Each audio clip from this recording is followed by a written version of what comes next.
This podcast features adult content not suitable for listeners under the age of 18. You have been warned. Previously on Back to the Story.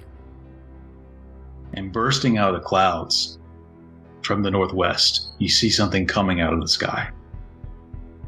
I kind of got the impression he was looking for a fight.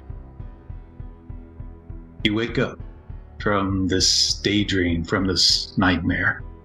Half memory, half dream. And on this day is the sacrament of Starfall.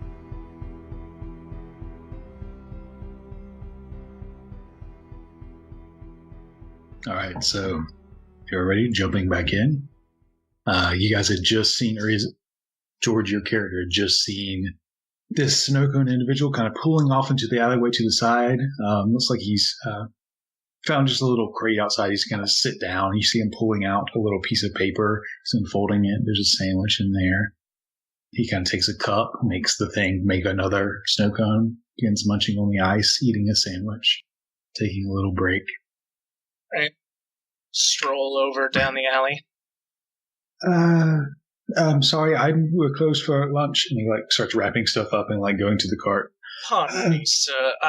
I know I am just pestering you, but how much would it take to take that creature off your hands?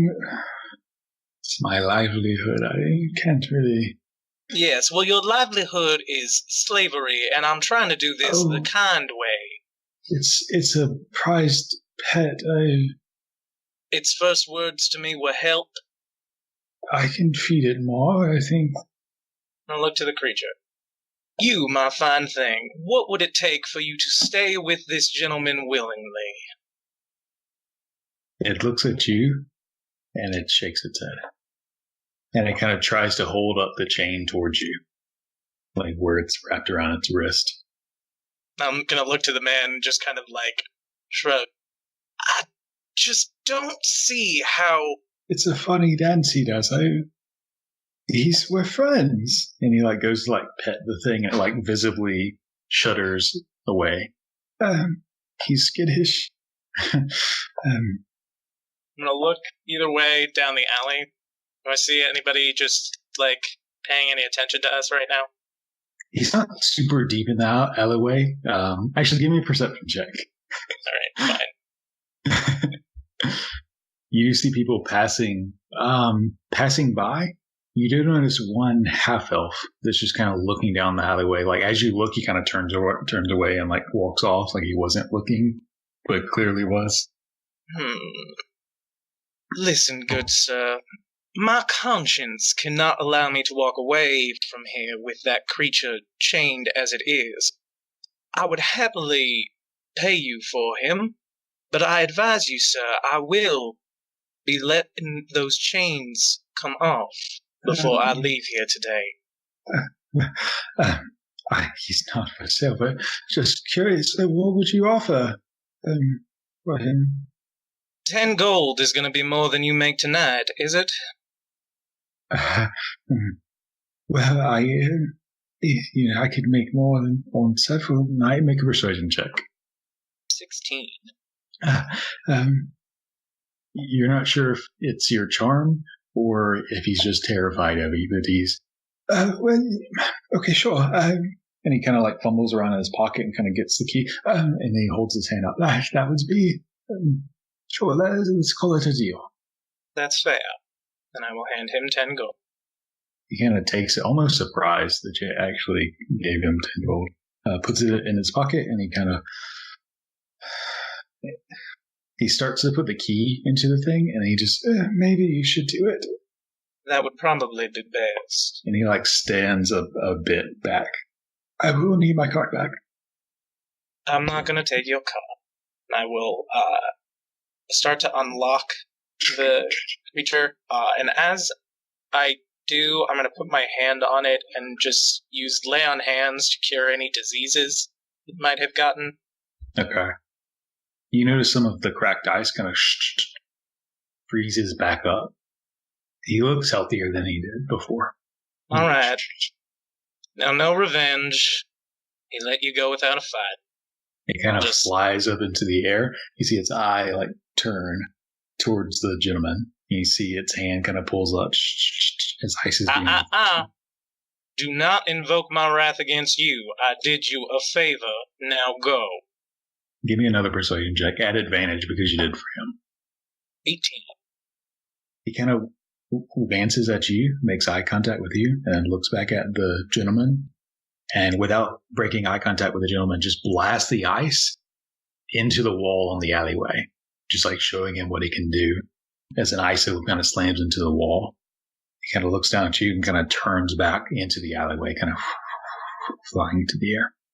I'm going to look back to the gentleman, say nothing, invoke my radiant soul wings, and just fly onto the roof. Holy shit, okay. So when this happens, how does it look? What does it look like? So I'm just going to look at him. My eyes, which normally don't actually glow, they're just pupilless, will glow just ever so faintly green before these spectral, like, not so much angel wings, they're eagle-like, brown and white, just float out and they're almost see-through and just kind of flap up out of the alleyway onto the roof. And then I land because they don't really last that long. Okay.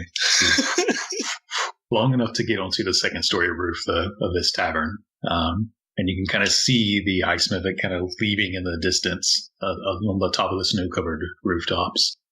Amsen and Ellory, you probably saw that. Amsen's eyes are bigger than his head right now. Ellory's as well. And I'll just wait there for the rest of the festival. I'll scamper down at some point. Well, that was certainly worth seeing. Like, my jaw is agape, and my eyes are wide, and I just turn to Ellory like, that was one of the coolest things I've ever seen in my entire life. Think we can find a way to meet him. That'd be so cool. Where's Kalvyn? Right, we should probably go find him. It shouldn't be too hard to find him. Let's go find Kalvyn. Yeah, we probably should. Who knows what trouble he might get up to on his own. Cut to Kalvyn getting into trouble in some form or fashion. Just fist fight. It'd be even better if it pans to Kalvyn. Kalvyn just like patiently in line waiting to buy like a biscuit. Yeah, super long line. But it's a cheese biscuit. The hot dogs next door are super short line, super cheap, but these look really good. Yeah. I keep getting jostled and the line keeps stuttering. It's like, come on. But yeah, y'all would eventually find each other. Ball, were you doing anything? Or are you just kind of waiting for the festival to end?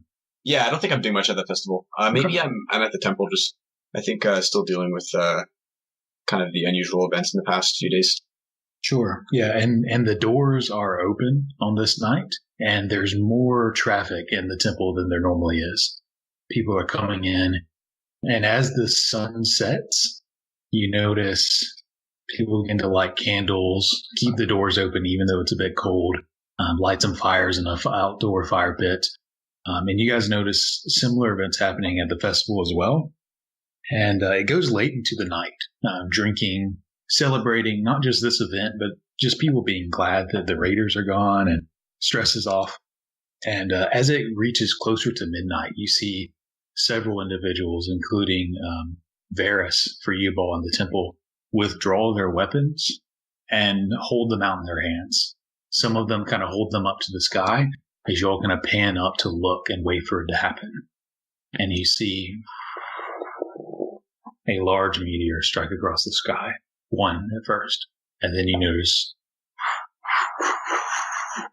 numerous meteors streaking across the sky in blues and purples, burning up into yellows and whites. This beautiful meteor shower that occurs for the next hour as you see numerous individuals holding their weapons up. Do you just kind of watch and all, or do you do anything in particular? Would holding up the shard and releasing its word have any effect? You certainly visual effect. Yeah, I would want to. Yeah. Yes, you can hold it, and say the word in celestial judgment as the shard of the spear kind of engulfs in flames that sticks out to the sky just a bit. As you see a number of individuals holding their weapons up. Some of them, there's a few, especially like some older individuals and a few others even young, hold their weapons for the entire hour. Most of them will hold it for a bit and then we'll kind of lower it and just keep it out. But there are several that hold it for the entire hour raised to the sky, just in reverence for the people that sacrificed before them. But eventually the last meteor is going to streak by. I think during this, at first I'm just watching, but at some point I take out one of my daggers, and I don't really hold it up, but I kind of look at it and am visibly kind of pondering what's going on and what I'm seeing, what I saw from Kalvyn. But I never actually raise my dagger up the way many people are. Yeah, you pull it out. Yeah, and this occurs for a while. Bál, you see Varys actually pull his weapon out, and he raises it to the sky for the entire time. You notice for him, periodically he'll release this divine energy that cascades through his weapon bursting into the sky. But eventually it comes to an end. Does Bál understand what this, like, the significance of the ceremony? Maybe Bál will, like, while it's happening, Bál will go up to Varys and just kind of ask him bluntly, what are you doing? We're paying reverence to those who sacrificed before us. It's a tradition. And we say, keep your blades sharp. The gods bless your blades to fight off, ward off evil. Where do the meteors come from?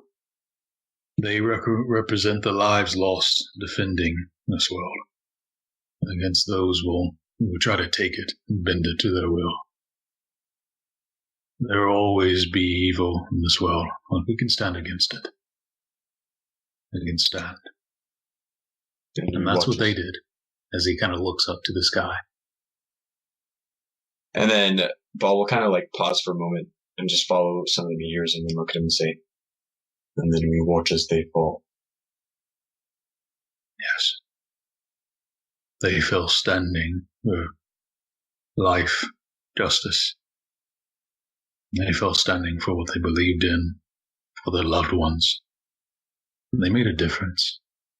And we're here in this place because of it. Light exists because of them.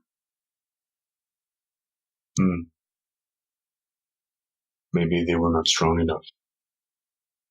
He kind of raises an eyebrow at that. Alone. Maybe.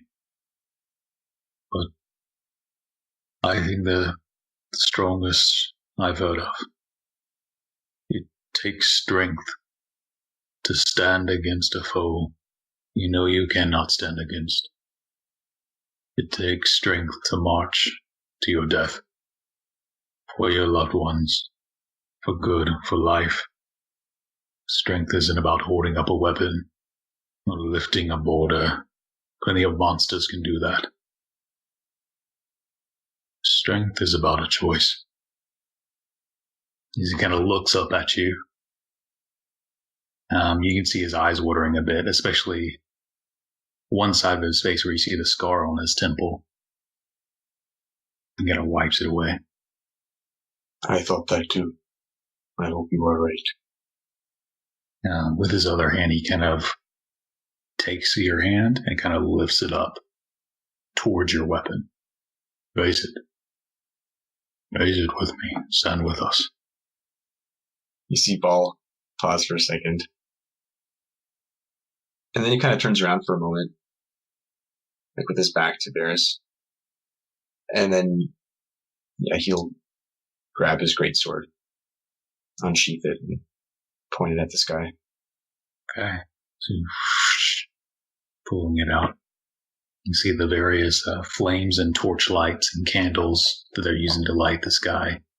You reflect on the bottom of the blade, and the top reflects the meteors, the blues and purples, whites and golds as they streak across the sky.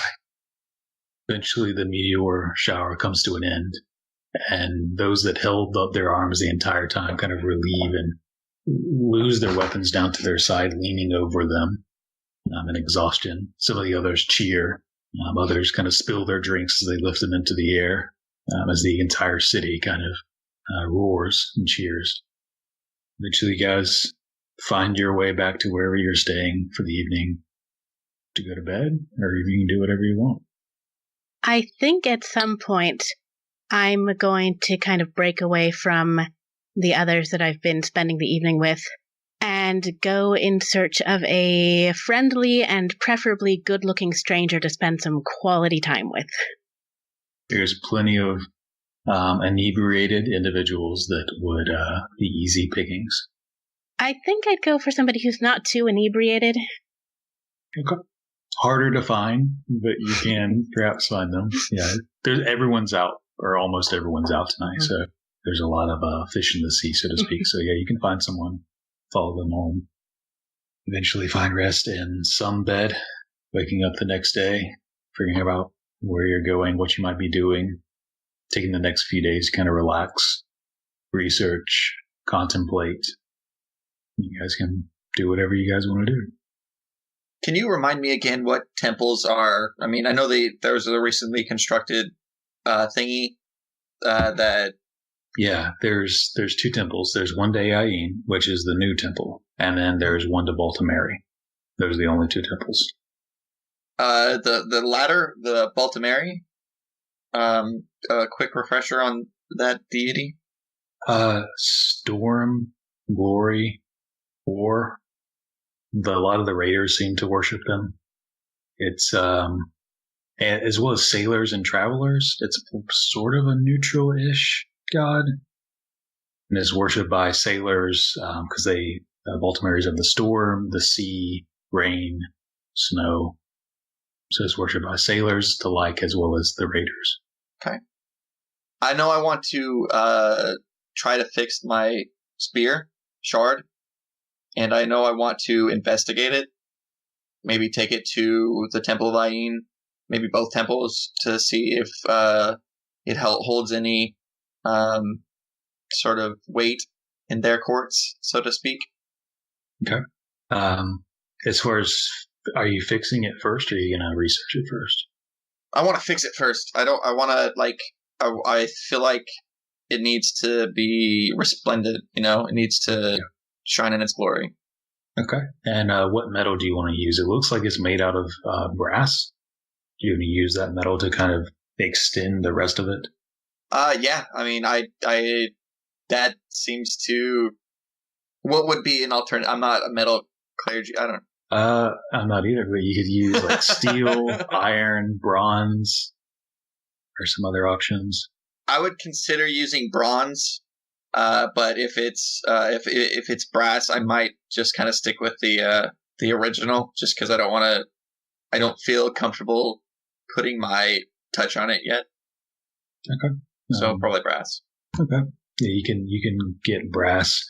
You have the coin to deal with it. So let me see how much that would be. It's not too bad since you already have half of it. Yeah, like 20 gold pieces would cover the brass. Donovan would let you use the forge for free, so that would cover it. Yeah, you take the next couple of days to extend the brass out, form it. Give me a strength. Do you have smithing? I do, yeah. Okay. Yeah, give me a smithing check. Okay. Using strength. You can extend the metal, binding it. I don't want to. Can I not have done that at all, please? Holy shit. I rolled a natural 1. As you're binding it, as you hit, trying to connect it together, all the work you've done breaks. Brass is a different metal, something you're not used to. You use the once a day mending hammer to undo that and roll again. We'll say it takes a few extra days to fix this. Okay, that's way better. If I'm looking at this right. Yeah, so it should be strength and proficiency. Yeah, it's a dirty 20. Dirty 20, okay. So you form it, and not only is it just a clean brass that kind of molds in naturally to the runed original version, you kind of make the end of it match where the tip is, sort of some of the design features of it, some of the rings, and you match some of that. You could, if you wanted to, even added rooms, a few rooms that match. They wouldn't be enchanted or anything, but you could add those along the shaft if you'd like. Yeah, definitely. I mean, if I got extra time, for sure. Yeah. So you add some of the core of it and some of the features of it. You notice the reflecting flames and the warmth of the metal is only in the original. The second part isn't enchanted, but you do extend it out to be a full spear. It's actually pretty long at this point. But you can still use it in one hand. Okay, cool beans. So doing that and then bringing it to the temples, neither one of them, it doesn't seem to really match anything. Varys isn't really sure. It doesn't scream AIing, so he's not really sure. The Voltimary person isn't sure either. It's not Voltimary in nature. Would either have an idea of how to identify or where I can continue to pursue. Otherwise, I just head to the library because that's the only other option I can think of. The library is the only one they can think of as well. Awesome. So I would bother Melly until she could get me into the library. Yeah. So going with Melly, you go in there to do some research. As you're doing that, go ahead and roll an investigation check at advantage because of Melly's Sage, and then just hold that number. The rest of you guys, are you guys doing anything particular in this sort of downtime, waiting on a ship, whatever you guys are doing? How long is the downtime? Probably about a week or so. I'm going to sell my body for money so I can afford the upgraded armor. I would have given you guys some gold, by the way. It's been enough days that it would have eventually remembered to have given everybody some gold. How many people are in our party? Don't worry about the rest. Let's just go with who's here. Sure, that sounds good. 1, 2, 3. George doesn't count yet. No, I wouldn't count George. Sorry, George. I guess 20 gold each. No, excuse me, 40 gold each. Thank you. Ellory points out that some of that gold comes from spikes that impaled her during the fight, so she very much appreciates getting some of the gold from it. Did we record other gold? Or I might have just done a poor job recording it. Did we all just actually have like 1 gold more or less? Yeah, I had shit until I got paid from Okay. So I probably had around nothing as well. Okay. So Klouse, how well do I have to roll to turn 125 gold job into 40 gold? Amsen can give you an extra 40. Or even if it's just to, how much would it cost just to repair it to a usable state? That wouldn't be that bad. That'd be with Donovan, maybe 15. You do it for 15. Amsen will give you his 40 because he doesn't need it right now. Well, I think either way I'm pretty far off. So how about Bál will fork up the 15 just to bring it back to a usable state. What if Kalvyn offers to help do some of the repairs alongside? Give me one of you 3. Give me a persuasion check at advantage. Okay, I'll do it. Daddy! Exactly. Can I have... It's not great. It's a 13. He'll knock off 30 off of it. Okay, I can cover the rest of it.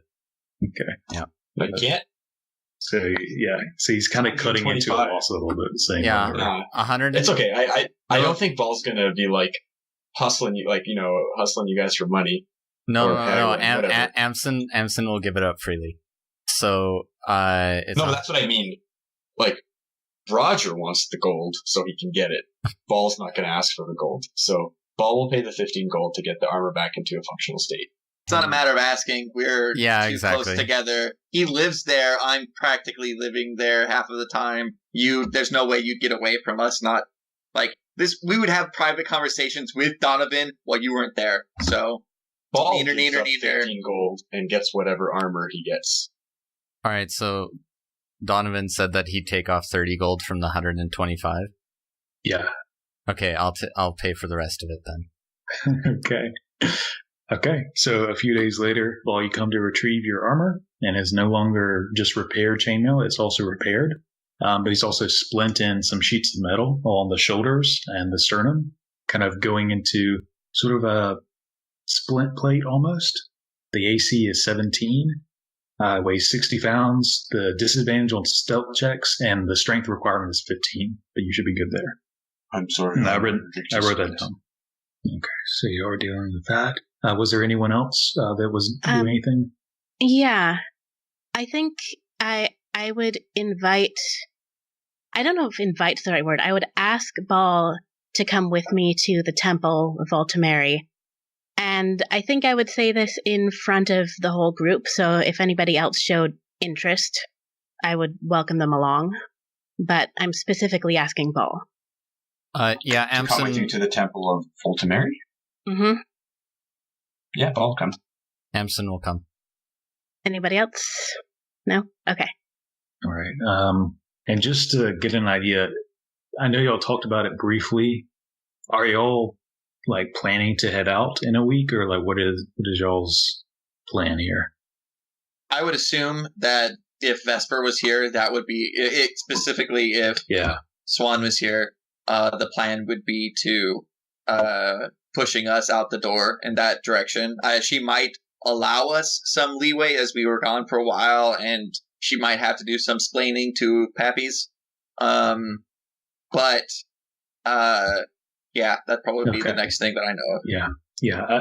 I wanted to make sure, but okay. So in that case, this downtime will also be like preparation, like getting gear and stuff like that. And we'll, after the session before the next one, we'll cover like any basic shopping you did just to get torches or whatever. We won't do that here. Okay. And so you'll found out, looking into the ships, there's a Golden Nolan ship that's leaving in about a week from when this downtime started. And so this downtime has been passing. Some of you are going to Voltimeri. Kalvyn was going to the library. George, was your character doing anything in particular this week? He might just be kind of chilling vaguely near that creepy alley and just watching to see who comes and goes from there, if anybody. He's not doing anything about it. He just wants to see. Okay.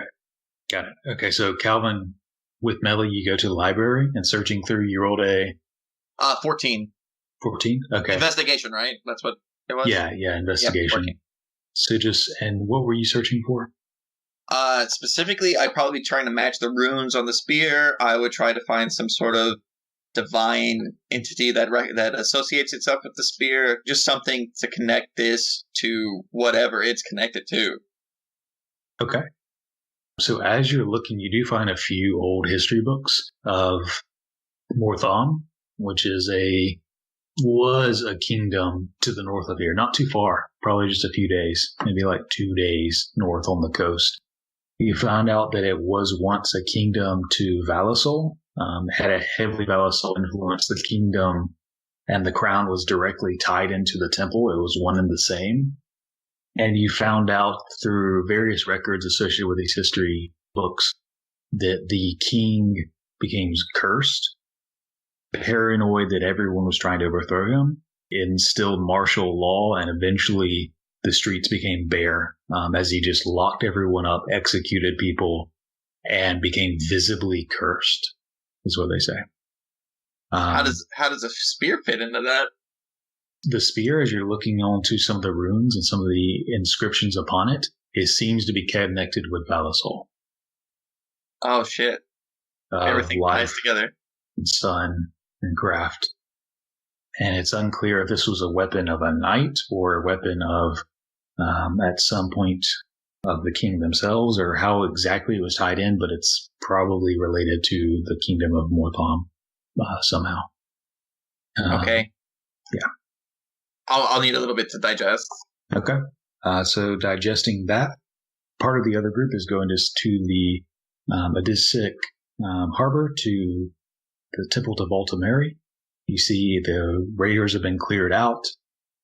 Yeah, as you go up there into the open temple with just the hides and furs that are kind of providing a little bit of relief from the wind. Is there anyone else who's there? I'm assuming the priestess, but otherwise. Yeah, the priestess is there. There's a few others that look like you've been here before and you've seen them. Looks like they're clerics and adepts of this temple. So it looks like there's a few other sailors. They're just drinking, praying every few minutes. So I think I want to go out to the area where the resurrections took place. You walk out there. You see this sort of overhang almost that overlooks the ocean as the waves are kind of crashing. You can still see like a burnt scald mark where the lightning struck. I'm going to go over to that and just... I think I'm not entirely sure what I'm doing here, and I think it's probably clear to those who came with me that I'm not entirely sure what I'm doing. But I go over and I look at that mark, and it was Bál and Amsen came along. Yeah. So I say to them, I don't know what it is, but ever since the last time we were here, I felt a bit of a draw back to this place. I don't entirely blame you, to be perfectly honest. It makes sense. But what kind of draw? I don't know. That's what I'm trying to figure out. Bál, when you think about Ayin, how does that feel to you? I don't know what you mean. Not really sure I know how to explain what I'm trying to ask. I guess I mean... You know, I've tried praying to her a couple of times, and I never really felt any indication that she was listening. I think I resented that a bit at first. Not so much now, though. Maybe... I don't know. I guess I'm trying to figure out if what I felt when I was here last, if that was just because of everything that was going on, or if I should be paying attention to Voltimeri. Well, how does Voltimeri make you feel? That's a real good question. Not sure I know how to put words to it. Maybe you can ask one of the priestesses here. There was something when the lightning struck. Normally, people think of lightning as something to be afraid of, if they bother thinking about it at all. But there was something about the storm and the waves that just felt right somehow. Not safe, not comforting, but I don't know. Whether you choose to follow one or the other, they are not going anywhere. That's true. Though I figure if we're taking a voyage by sea, it might be good to be on Voltimeri's good side. You know that's not a terrible idea. But just be conscious of the reasons that you have. You decide to follow Voltimeri. What about you, Amsen? What about me? Well, you decided to come along here. I'm always curious. And you come up saying that you want somebody to come with you on a little mini adventure of sorts. I can't say no. Well, I think I'm going to go and seek out, what was her name, Stormdreamer? If she's around. And just start asking her some questions about Voltimeri. Okay. You go over to her, and as you start to ask questions, she gives you the answers. She almost like pulls you off away from where you were, off to the side a bit. Still outside, still watching the ocean, kind of has both of you all look out to the ocean. You ask your question, she answers it. Whatever it is you wanted to know. I'm not sure if I really had anything super specific that I wanted to ask her. Yeah.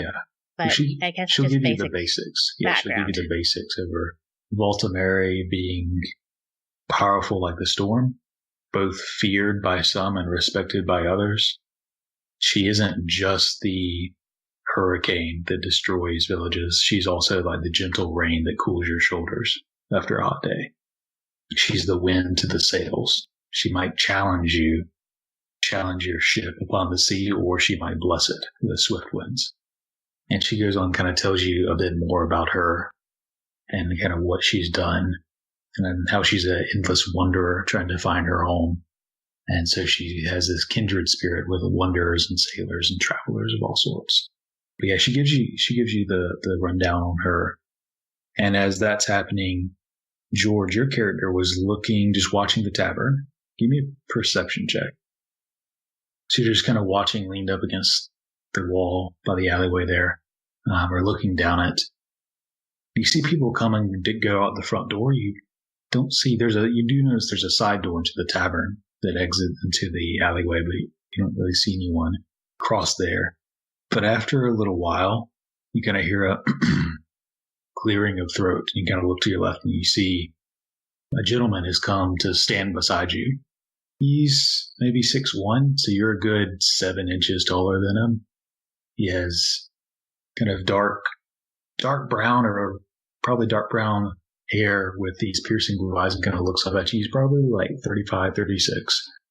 You're looking for something? Nothing in particular, I'd say. Just got a strange feeling around here the other day. What kind of feeling? Maybe one that told you to go away. No, if nothing else, it was a feeling to look closer, see what things hide in the dark. Well, if you're looking for an invitation, I can invite you. And who would you be? I'm Charlie. Pleasure to meet you, Charlie. I'm Ezekiel. There's a place not too far from here you might enjoy. You might find some answers. And what place would that be? The winery. Won't be hard to find. There's a big statue outside of it. Of a giant. Thank you. And should I just tell them that Charlie sent me? Yeah, tell them that. Well, I suppose you want me to just mosey along now, don't you? I think that would be best. Right. I will activate Divine Sense on Charlie, just in case. Regular guy. Nothing things. Alright, cool. And I'll just wander off. I'll get a look at the winery, but I don't think I'm going in there. Okay. You walk by it, and it looks like a very fancy winery. Outside of it, there's a big statue, huge, 20-something feet tall, of a giant carved out of marble. The center looks like it's been hollowed out and is just replaced with gold, a gold central circle in its chest. But the giant is in mid-battle roar, carved very well. I will just kind of sneer, look at the bark that my clothing is made out of, and just not go anywhere near that building. All right. So you exit. Do you go back to your campsite? Yeah. Okay. Head back there. As we hop back over to Kalvyn, you've come home after research, eaten with your parents, talked to them, and are sitting outside having a drink in the fire. There would be no alcohol this time. Okay. And I'll get the fire good and probably maybe nice and roaring, and try to find a way to stick the spear inside of it that is visible within the flames, and kind of sit in front of it, maybe kneeling on my knees, and kind of just let the flames take me. Okay. Make a charisma check. Really? Shit. I have a 6 charisma.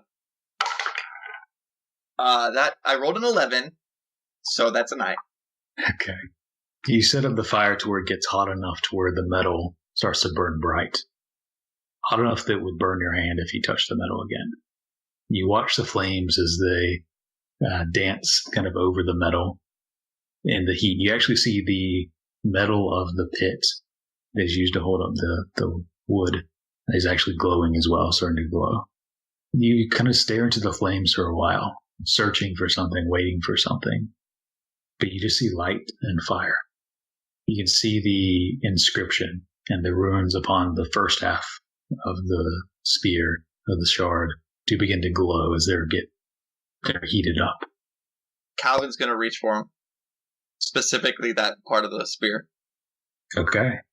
As you reach for it, make a constitution save. Ooh, that's pretty darn tootin'. A saving throw? Yeah. That's the right thing. You reach in. That's a 320.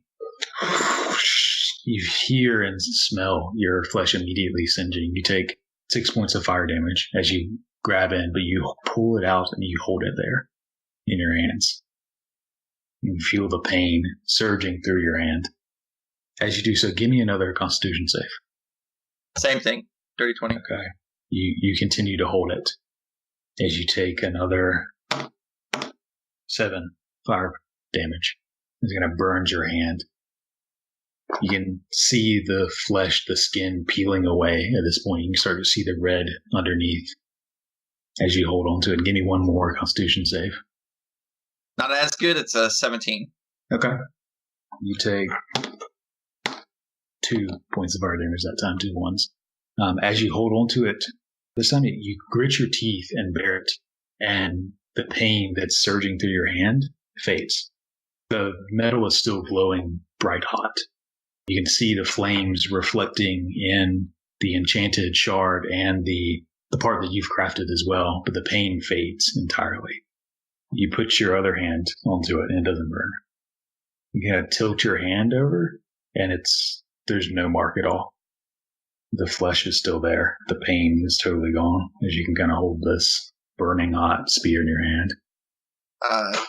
His mind is flooded with ideas and thoughts and theories, but he's going to spend the night thinking about it.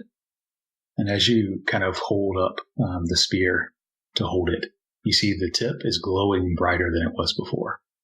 And slowly as the temperature fades and the light begins to fade from it, that tip begins to hold the light for just a bit longer than it should. It's a sign. Okay. So contemplating that, resting on that, you go to sleep as well. Is there any other downtime stuff you guys want to do? Amsen would have been getting information just on everything that we would need to get ready for our trip to Nyessa, correct? Yeah. Yeah, to Nyessa. Okay. So, like, talking to, like, the people who are going in that direction with the boat, figuring out, what can we do on the ship? How much is it going to cost us to ride their boat? What kind of supplies we should pack because we've never really sailed anywhere before, that kind of thing. Okay. Yeah, you can gather all that. You can probably even grab, as part of that, we'll take care of it beyond the session, but grabbing supplies, rations, maybe a map of the INL, just some basic stuff. Yeah, you can grab all that stuff and kind of get the cost together. Yeah, but start to work it out. But yeah, just Amsen would start getting that trip ready. Okay. Yeah. And I, along the same lines, I'd like to see if Captain Moorport is in town. Yeah, she's in town. She's on the island, but yeah, she's near Embershore. Yeah, she's on the Ember Isle. Kind of hard to get to her without a boat. Is there any way I can send a message to her? Yeah, we'll see. Yeah, over the downtime, sure. Yeah, that I'd like to talk to her and pick her brain a little bit about an upcoming journey I'm planning on taking. Okay. Yeah, she can give you some advice if that's what you're looking for. Mm-hmm. Meeting you, she'll probably ask who you're going with, talking with Amsen, which ship. She knows them. And with your connection, you can invoke that favor if you want to now. And she might be able to cut a deal. Kind of use a favor she knows with them to cut a deal. Yeah, that you don't have to like... use it. You can save it, but I mean, I may as well use it when I know I need it. Okay. Yeah. Alana will talk with the captain. They owe her a bit, and she'll get you a good deal on the price. A significant cut in such a long journey. Okay. So you guys make the necessary preparations. I'll figure out kind of the cost after the deductions and all that. We'll figure out any supplies you're getting before you start to set off. Was there any last things you guys want to do before we set off on this trip? Before we begin to set across the sea? So it sounds like we will likely pick back up on the ship, setting sail across the seaboard. Thank you for listening to this episode of Back to the Story. For notifications when an episode goes live, you can find us on Stitcher. It's like Pandora, but for podcasts. You can download the app and the algorithm will help you discover similar shows and allow others to find ours as well. If you would like to contact us, you can tweet us at back2_the_story. Alternatively, you can email us at thebonfirefables@gmail.com. Or if you would like further information about the campaign, the player characters, NPCs, or behind-the-scenes sneak peeks, follow us on Tumblr at back-to-the-story.tumblr.com.